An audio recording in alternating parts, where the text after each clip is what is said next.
Good afternoon সকলকে। Welcome to Bibi Jio point YouTube channel. তোমাদের দশম শ্রেণীর যে প্রথম অধ্যায় যেটা ছিল সেটা হচ্ছে আমাদের আগের দিন পড়েছি নদী সম্পর্কে, বহির্জাত প্রক্রিয়া। তো বহির্জাত প্রক্রিয়ার একটা সিকোয়েন্স আমরা পড়েছি নদ নদী সম্পর্কে, তাই তো? এবারে তোমাদের বহির্জাত প্রক্রিয়ায় যে তিনটে পার্ট আছে, একটা হচ্ছে তোমার নদ নদী, একটা হচ্ছে হিমবাহ, একটা হচ্ছে তোমার বায়ুর কার্য। আজকে আমরা পড়বো হিমবাহের কার্য সম্পর্কে। তো দেখো, বহির্জাত প্রক্রিয়ার গুরুত্বপূর্ণ একটা শক্তি হচ্ছে হিমবাহ। এই হিমবাহ শব্দটা, যার প্রতিশব্দ ইংরেজি প্রতিশব্দ গ্লেসিয়ার, এই হিমবাহ সম্পর্কে আমরা আলোচনা করব। তবে একটা কথা বলে রাখি, যেটা এই হিমবাহ সম্পর্কে যে পার্টগুলো আমরা দেবো সেগুলো কতগুলো স্টেপ বাই স্টেপ দেবো, একটা ভিডিওতে দেওয়া যাবে না, সম্ভব নয় কখনো। আজকে আমরা জানবো বা আজকে আমরা পড়বো এই যে হিমবাহ সম্পর্কে, অর্থাৎ হিমবাহের ধারণা সম্পর্কে জানবো, এবং হিমবাহের সঙ্গে সম্পর্কিত কিছু পরিভাষা সেগুলো সম্পর্কে আমরা কিন্তু পড়বো। আর তাছাড়া বলবো কি হিমবাহ কটা প্রকারভেদ আছে সেগুলো সম্পর্কে জানবো। ঠিক আছে, তো চলো আমরা শুরু করি বা শুরু করা যাক। এই যে দেখো, হিমবাহ যে শব্দটা লেখা আছে, হিমবাহ যার ইংরেজি প্রতিশব্দ গ্লেসিয়ার। এই হিমবাহ বা গ্লেসিয়ার শব্দটির উৎপত্তি কোথা থেকে? না, ল্যাটিন শব্দ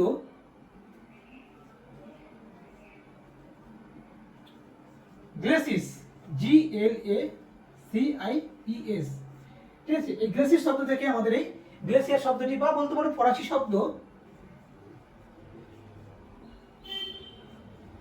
ঠিক আছে, ফরাসি শব্দ কি বললাম? Glossy, GLACE। এই গ্লেসি থেকে কিন্তু এই গ্লেসিয়ার শব্দটির উৎপত্তি, যার অর্থ কি? যার অর্থ হচ্ছে বরফ,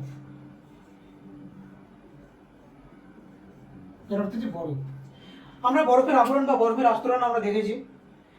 একদম যে বরফ কেউ দেখিনি তা তো নয়, বরফ মোটামুটি আমরা কোথাও না কোথাও দেখেছি। তা বরফ যে ঠান্ডা জিনিসটা দেখতে পাই আমরা, জল জমাট বেঁধে বরফে পরিণত হয়ে যায়, তাই তো?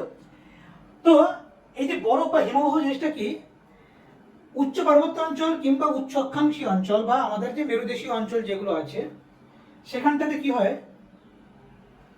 জলের তাপমাত্রা কমে গিয়ে জল জমাটবদ্ধ হয়ে বরফে পরিণত হয়ে যাচ্ছে। অর্থাৎ সেখানে বলতে পারো, সেখানে তাপমাত্রা কম থাকার কারণে আমরা এই বরফকে আমরা দেখতে পাই। তো পার্বত্য অঞ্চলে যে বরফের চলন, বা মেরুপ্রদেশীয় অঞ্চলে উচ্চ অক্ষাংশী অঞ্চলে যে বরফের চলন, তাকে আমরা কথা বলে থাকি হিমবাহ। হিমবাহের চলন বা হিমবাহ গতিবেগ। দেখো দেখো, এই হিমবাহ সম্পর্কে, এই যে হিমবাহ সম্পর্কে পড়াশোনা করার আগে আমরা একটা জিনিস জেনে নেব যে পৃথিবীতে এই হিমবাহের গুরুত্ব কতখানি। ঠিক আছে, আমাদের পৃথিবীর উপরিভাগে যে পরিমাণ স্বাদু জল আছে, আমরা তো জানি যে পৃথিবীর উপরিভাগে যে জলভাগটা আছে তাকে আমরা যদি 100% ধরি, তার 97.5% আমাদের লবণাক্ত জল বা সামুদ্রিক জল। তো যে বাকিটুকু যে সুপেয় জল বা আমাদের যে স্বাদু জল আছে, সেই স্বাদু জলের 70 থেকে 60% জলের উৎস কিন্তু হিমবাহ। আজকে আমাদের যে চারিদিকে যে নদ নদীগুলোতে যে জল দেখতে পাই আমরা, হয়তো কিছু নদ নদী আমাদের বরফ গলা জল, বর্ষার জলে পুষ্ট ঠিকই, কিন্তু অধিকাংশ নদ নদী আছে বরফ গলা জলে পুষ্ট, যেগুলো বিভিন্ন পার্বত্য অঞ্চল থেকে উৎপন্ন হয়ে এসেছে। সেখানে হিমবাহে বা আমাদের যে বরফ গলে গিয়ে জলটা নদীর দ্বারা কিন্তু বয়ে আসে। অর্থাৎ বলতে পারবো একটা ব্যাপক অংশ স্বাদু জলের উৎস কিন্তু আমাদের হচ্ছে এই হিমবাহ। বুঝা গেল? যে হিমবাহ আমাদের সমগ্র যে পৃথিবীর যে ভূভাগ বা ভূপৃষ্ঠ আছে, তার 10% জায়গা, তাহলে 100% ভাবি যে স্থলভাগ আছে মোট, তার 10% জায়গা কিন্তু দখল করে আছে হিমবাহ। অর্থাৎ আমাদের যে পৃথিবীর উপরিভাগে যে বলছিলাম বহির্জাত প্রক্রিয়া কার্যকর আমাদের, সেই বহির্জাত প্রক্রিয়ার যে সমস্ত বহির্জাত শক্তিগুলোর কথা বলেছিলাম আমরা, যে গতি শক্তিগুলো বলেছিলাম না, যে নদী প্রবাহ, হিমবাহ প্রবাহ, বায়ু প্রবাহ, সমুদ্র তরঙ্গ, তার মধ্যে এই হিমবাহের ভূমিকাও কিন্তু খুব নগণ্য নয়। আমাদের সারা পৃথিবীতে 10% ভূভাগ এই হিমবাহ দ্বারা আচ্ছাদিত আছে। বলতে পারো সেই হিমবাহ, মাত্র 10% জায়গায় হিমবাহ দ্বারা আচ্ছাদিত, সেখানে এই হিমবাহের কাজটাও সক্রিয়। অর্থাৎ বলতে পারো সেখানে হিমবাহের দ্বারা বহির্জাত প্রক্রিয়া সম্পন্ন হচ্ছে।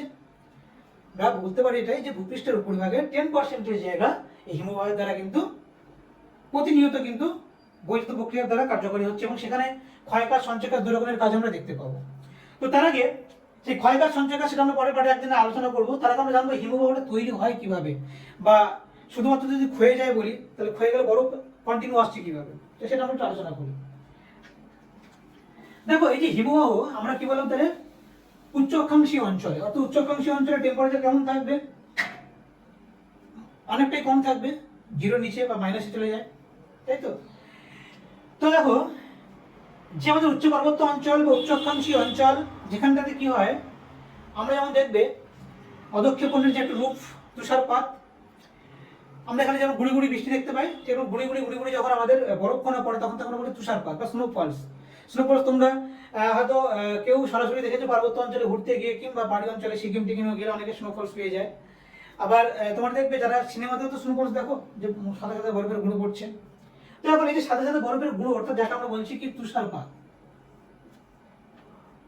ঠিক আছে? এই তুষারপাত হচ্ছে আমাদের চারিদিকে।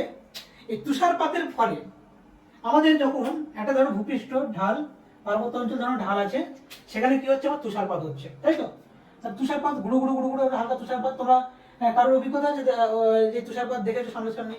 দেখবে বরফের যখন গুঁড়ো পড়ে চারিদিকে হালকা একটা আস্তরণ পড়ে যায়, চারিদিকে হালকা আস্তরণ পড়ে যায়, এই বরফ হাতটা পুরো সাদা করে দিয়ে চলে গেল।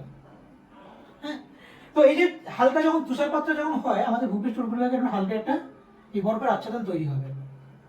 এই যে বরফের যে হালকাটা আচ্ছাদন তৈরি হলো, একদম বরফ একটা গায়ে একটা কোণার সাথে একটা কোণা একটা কোণার সাথে লেগে লেগে থাকবে, কিন্তু মাঝখানে বায়ুপূর্ণ থাকবে। এই বায়ুপূর্ণ যে বরফের একটা আচ্ছাদন তৈরি হচ্ছে, একটা হালকা আচ্ছাদন, তাকে আমরা বলে থাকি নেভে। তাকে আমরা বলে থাকি নেভে, ঠিক আছে? আমাদের এই বরফ অর্থাৎ তুষারপাতের ফলে তাহলে প্রথমে কি তৈরি হলো? আমাদের নেভে তৈরি হলো। বুঝতে পেরেছো? একটা নেভে তৈরি হচ্ছে যার ঘনত্ব খুবই কম। আর এই নেভে যখন কি হবে, তাহলে একবার তুষারপাত হয়েছে, নেভে তৈরি হলো। দ্বিতীয়বার বা সেকেন্ড টাইম যখন আবার তুষারপাত হবে, তখন এর উপরে আবার পতিত হবে, এই ভূপৃষ্ঠের উপরে পতিত হবে, তাই তো? ভূপৃষ্ঠের উপরে আবার পতিত হবে, মানে এই পর্যন্ত আমার একদম নেমে ছিল।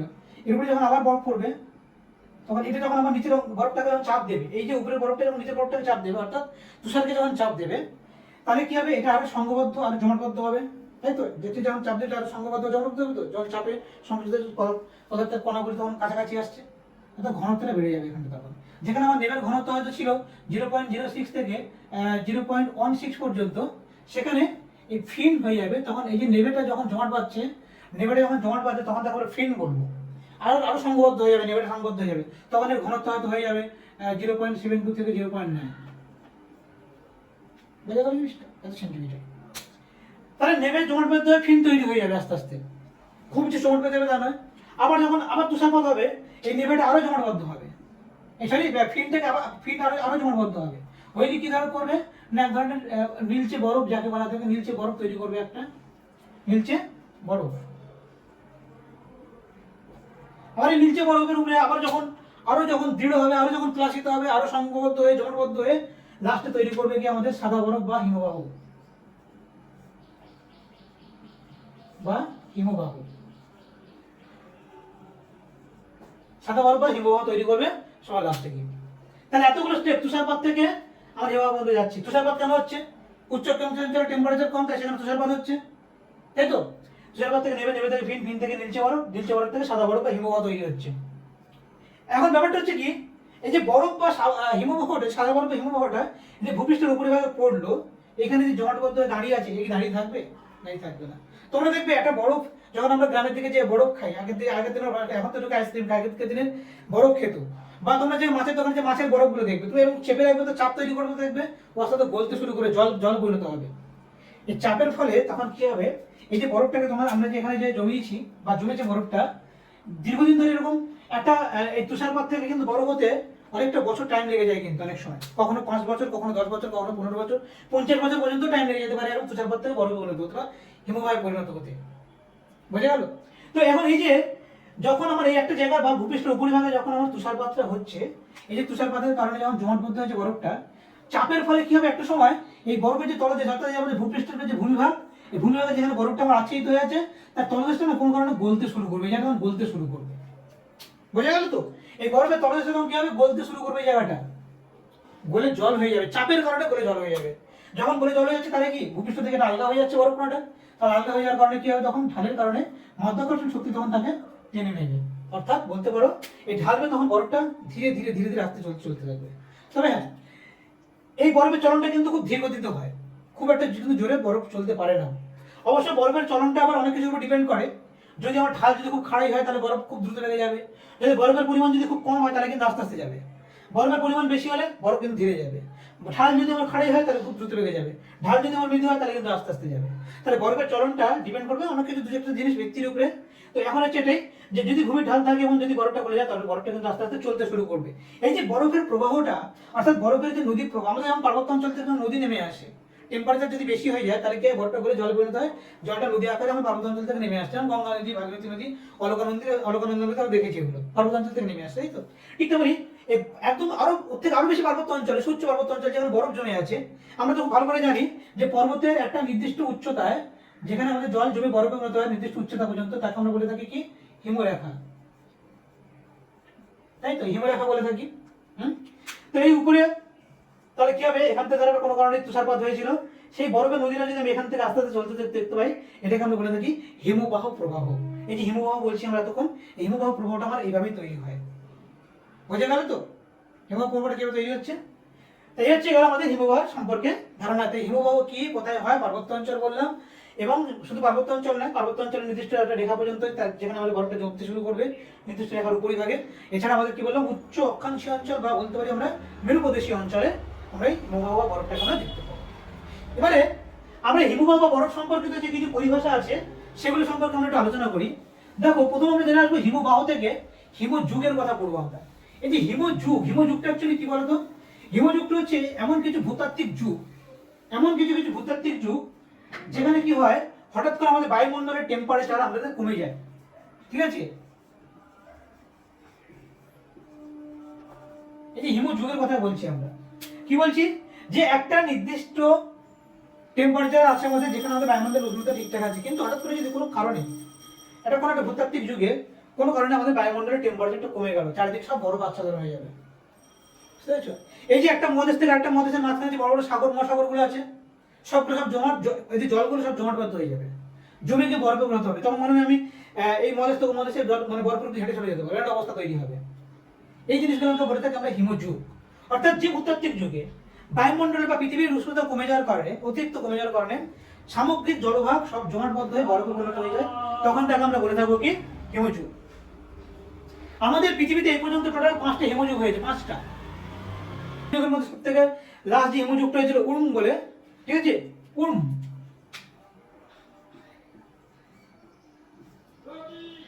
প্লিস্টোসিন যুগ থেকে হলোসিন যুগ পর্যন্ত অস্তিত্ব লাভ করেছিল প্রায় 30 লক্ষ বছর আগে।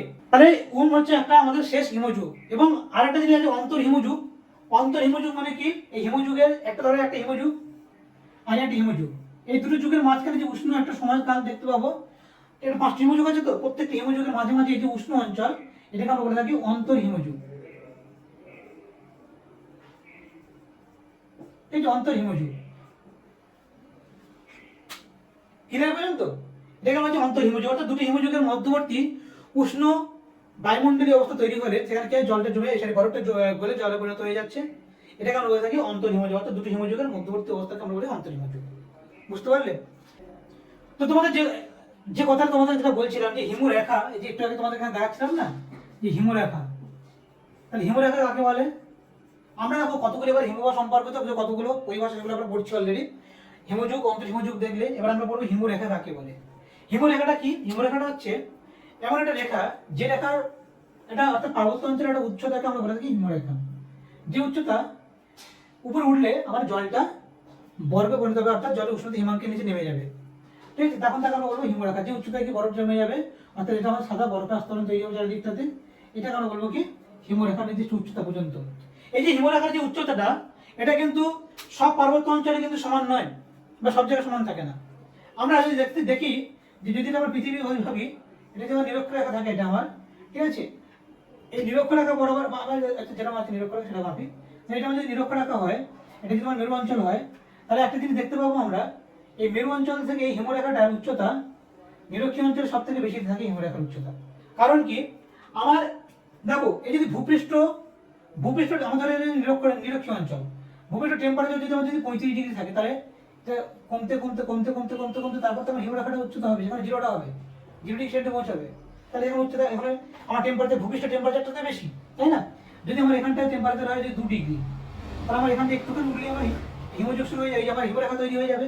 তাই এই জন্যই কি হয়, নিরক্ষরেখা হিমরেখাটা উচ্চতা অবস্থান করবে, প্রান্ত অঞ্চল থেকে আস্তে আস্তে মেরু অঞ্চল থেকে হিমরেখাটা নিচে তো আসতে শুরু করবে। অর্থাৎ বলতে পারি আমরা যে হিমরেখার উচ্চতা নিরক্ষীয় অঞ্চলে বেশি এবং মেরু অঞ্চলে কম। কেন মেরু অঞ্চলে কম বুঝতে পারলে ব্যাপারটা, এটা পরে অনেক সময়। তাহলে এটা আমরা বলছি হিমরেখা, বুঝতে পারছো তো? তারপরে আছে কি দেখো, তারপরে একটা খুব হিমবাহ সংক্রান্ত একটা পরিভাষা আছে, সেটা হচ্ছে তোমার হিমশৈল। হিমশৈলটা কি না, যে সমস্ত হিমশৈলটা অ্যাকচুয়ালি দেখা যায় আমাদের যে মহাদেশীয় যে আমাদের হিমবাহ, তোমাদের হিমবাহের প্রকারভেদটা পড়িনি, এরপরে হিমবাহের প্রকারভেদটা তোমাদের দেখাবো। দেখো যেমন তো বিশাল বড় একটা মহাদেশীয় অংশ আছে যেখানে আমার খুব বরফ জমে আছে, সে বরফ জমে আছে, ঠিক আছে। এখান থেকে আমার মহাসাগর আছে যেখানে অলরেডি শীতল, কিন্তু আমাদের ধরো আন্টার্কটিকা বা গ্রিনল্যান্ডের কাছাকাছি যে মহাসাগরগুলো আছে, জল হয়তো আছে, এবার সেখানে কি দেখতে পাবো, সেখানে কিছু কিছু বরফের খণ্ড বা বরফের টুকরো ভেসে ভেসে দেখতে পাবো। অর্থাৎ এই মহাদেশীয় যে আমার হিমবাহ আছে সেখান থেকে কিছু মহাদেশীয় হিমবাহ থেকে কিছু বরফের টুকরো খণ্ডিত হয়ে গিয়ে বা ছেড়ে গিয়ে এরকম জলে তারা ভাসতে থাকে, ঠিক আছে। যে যে বরফের টুকরো বা যে বরফের আস্তরণটা দেখতে পাচ্ছি, তার দেখতে পাবো কি না, তার হচ্ছে কি তোমার অলরেডি এরকম 9 ভাগের মধ্যে 8 ভাগ অংশ আমার হচ্ছে কার মধ্যে আছে, আমাদের জলের তলায় আছে, 8% অংশ আর 1% অংশ আছে আমাদের উপরিভাগে আছে। এই যে এরকম ধরনের যে ভেসে থাকা যে বরফের আস্তরণ, তাকে আমরা বলে থাকবো কি, তাকে আমরা বলবো হিমশৈল। বুঝে গেল? আমাদের যে বিখ্যাত টাইটানিক জাহাজ ডুবে গেছিল, সেই বিখ্যাত টাইটানিক জাহাজ ডুবে গেছিল কিন্তু হিমশৈলের গায়ে ধাক্কা খেয়ে। এই হিমশৈলগুলো এমন অবস্থা থাকে, ধরো তোমার বোঝা যায় না, এমন তো ধরো তো জল উপরে ধরো এইটুকু ধরো জেগে আছে, এইটুকু জেগে আছে, কিন্তু ভিতরের দিকে দেখা যাচ্ছে এরকম চওড়া টাইপের। তুমি হয়তো ভাবছো আমি 5 কাঠি চলে গেছি, কিন্তু এখানে তোমার ধাক্কাটা খেয়ে যেতে পারে। ভেতরটা এরকম এত বিশাল বড় অংশ তার থাকতেই পারে, বুঝতে পারলে? সামান্য অংশ, তাহলে কি দেখতে পাচ্ছি, 9-1 অংশ ভেসে থাকে এবং 9-8 অংশ ডুবে থাকে, বুঝতে পারছি? এটাকে আমরা বলবো কি, হিমশৈল। বুঝে গেল তো? তো চলো তোমাদেরকে হিমবাহের প্রকারভেদ সম্পর্কে আমরা আলোচনা করি।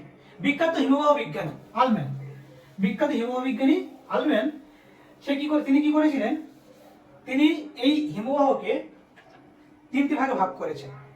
হিমবাহকে 3টে ভাগে ভাগ করেছেন, কি কি না, একটা হচ্ছে পার্বত্য হিমবাহ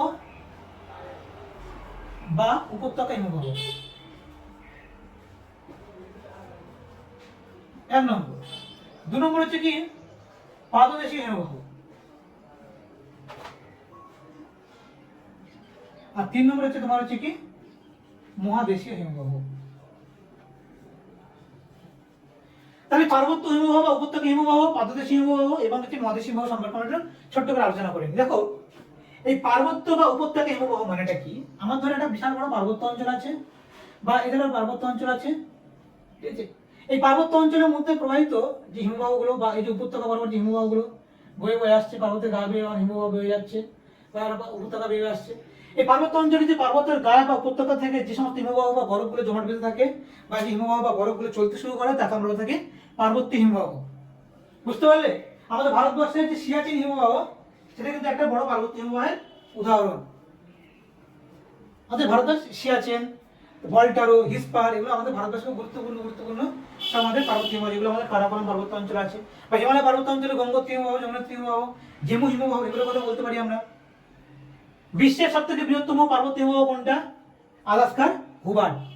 আলাস্কার হুবার্ড হচ্ছে বিশ্বের বৃহত্তম পার্বত্য বা উপত্যকা হিমবাহ। পাদদেশীয় হিমবাহটা কি? যখন কোনো বিশাল বড় পার্বত্য অঞ্চলে সমতল অঞ্চলে নেমে যাবে বা এমন একটা জায়গায় যেখানে পাদদেশীয় অংশে হিমবাহটাকে জমে যাচ্ছে, পর্বতের পাদদেশীয় অংশে জমে যাচ্ছে, তখন তাকে আমরা বলছি কি পাদদেশীয় হিমবাহ। এই পাদদেশীয় হিমবাহ হচ্ছে আমাদের গুরুত্বপূর্ণ একটা পাদদেশীয় হিমবাহ হচ্ছে আলাস্কার মেলাস্পিনা, সবচেয়ে বৃহত্তম পাদদেশীয় হিমবাহের উদাহরণ আলাস্কার মেলাস্পিনা। মানে পার্বত্য অঞ্চলের এবং পাদদেশীয় অংশে আমরা এই হিমবাহ দেখতে পাই, তাকে আমরা বলে থাকি পাদদেশীয় হিমবাহ। আর লাস্ট দেখতে পাচ্ছি মহাদেশীয় হিমবাহের কথা বলা হচ্ছে। এই মহাদেশীয় হিমবাহটা কি?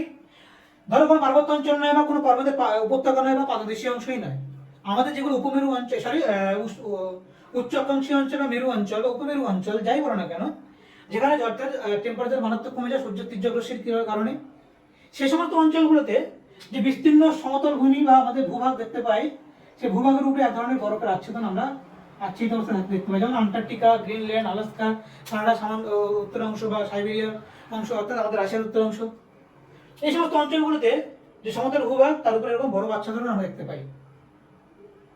এই যে বরফের আচ্ছাদন দেখতে পাচ্ছি, এটাকে আমরা বলে থাকি মহাদেশীয় হিমবাহ। অর্থাৎ এটা মহাদেশ যেমন একটা বড় ভূখণ্ড, অর্থাৎ আমরা বলতে পারি বিশাল বড় ভূখণ্ডের উপরিভাগে যখন এরকম প্রচুর পরিমাণে বরফ জমে থাকে, তাকে আমরা বলে থাকি মহাদেশীয় হিমবাহ। আমাদের আন্টার্কটিকা মহাদেশের ল্যাম্বার্ট বলে একটা হিমবাহ আছে, যেটা হচ্ছে আমাদের সব থেকে বৃহত্তম এই মহাদেশীয় হিমবাহ। তাহলে আমরা এই আলোচনা কি বললাম? পার্বত্য হিমবাহ বললাম হচ্ছে হুবার্ট, ঠিক আছে। পাদদেশীয় হিমবাহ কি বললাম? মালাস্পিনা,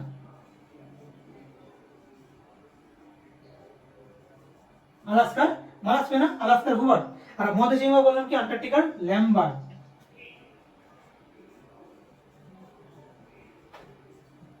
ঠিক আছে, এই তো গুরুত্বপূর্ণ। আর ভারতের সব থেকে বৃহত্তম হিমবাহ কোনটা? ভারতের বৃহত্তম সব থেকে হিমবাহ হচ্ছে সিয়াচেন। ঠিক আছে, ভারতের কি বললাম? সিয়াচেন, সিয়াচেন হিমবাহ। এছাড়া আর কি আছে? ভারতবর্ষের গুরুত্বপূর্ণ হিমবাহ কতগুলো নাম বলো? যেমন গলটাবে, যেগুলো সব কারাকোরাম পর্বতে অবস্থিত, হিসপার, এই সমস্ত গুরুত্বপূর্ণ গুরুত্বপূর্ণ হিমবাহ আছে। এছাড়া আমরা আরেকটা জিনিস বলতে পারি, তোমার হচ্ছে কি আমাদের যে হিমালয় পার্বত্য অঞ্চলে, হিমালয় পার্বত্য অঞ্চলে কি আছে? গঙ্গোত্রী হিমবাহ, যেখান থেকে আমাদের গঙ্গা নদী উৎপন্ন হচ্ছে। ঠিক আছে, বা যমুনেত্রী, যেখানে যমুনা নদী উৎপন্ন হচ্ছে। আমাদের তিস্তা নদী উৎপন্ন হচ্ছে কোথা থেকে? জেমু পর্বত থেকে, জেমু, সিকিমের জেমু থেকে, জেমু হিমবাহ, যেটা তোমার হচ্ছে কি যেখান থেকে তিস্তা নদী উৎপন্ন হচ্ছে, যেমন হিমালয় পার্বত্য অঞ্চল অংশ হতো। ঠিক আছে, তাহলে এতগুলো হিমবাহ আমাদের আছে। এছাড়া আরেকটা হিমবাহ তোমাদেরকে আগে বলতে ভুলে গেছি যখন আমরা হিমবাহের গতি পড়াচ্ছিলাম, জ্যাকবস ড্যাম। আলাস্কা, গ্রিনল্যান্ডে, সরি আলাস্কা বলছি, গ্রিনল্যান্ডের জ্যাকবস ড্যাম বলে একটা হিমবাহ আছে। বিশ্বের সবথেকে দ্রুততম হিমবাহ। প্রশ্ন পড়ে তোমাদের শর্ট কোশ্চেনে, বিশ্বের দ্রুততম হিমবাহের নাম কি? Jakobshavn. বুঝতে পারবে তো? তাহলে এই পর্যন্ত থাক। পরের পর আমরা পড়বো এই হিমবাহ কিভাবে ক্ষয়কাজ করে, হিমবাহ সম্পর্কে আরো কিছু কিছু পরিভাষা সম্পর্কে আমরা জানবো। আজকে ভিডিওটা এখানে আর বাড়াবো না। ঠিক আছে তো? তাহলে আজ পর্যন্ত এখানে রাখি, ভিডিওটা এখানে আর বাড়ালাম না। এ পর্যন্ত আমরা পড়লাম হিমবাহ সম্পর্কে ধারণা এবং হিমবাহ সম্পর্কে কিছু পরিভাষা ও হিমবাহের প্রকারভেদ সম্পর্কে আজকে আমরা পড়লাম। ওকে।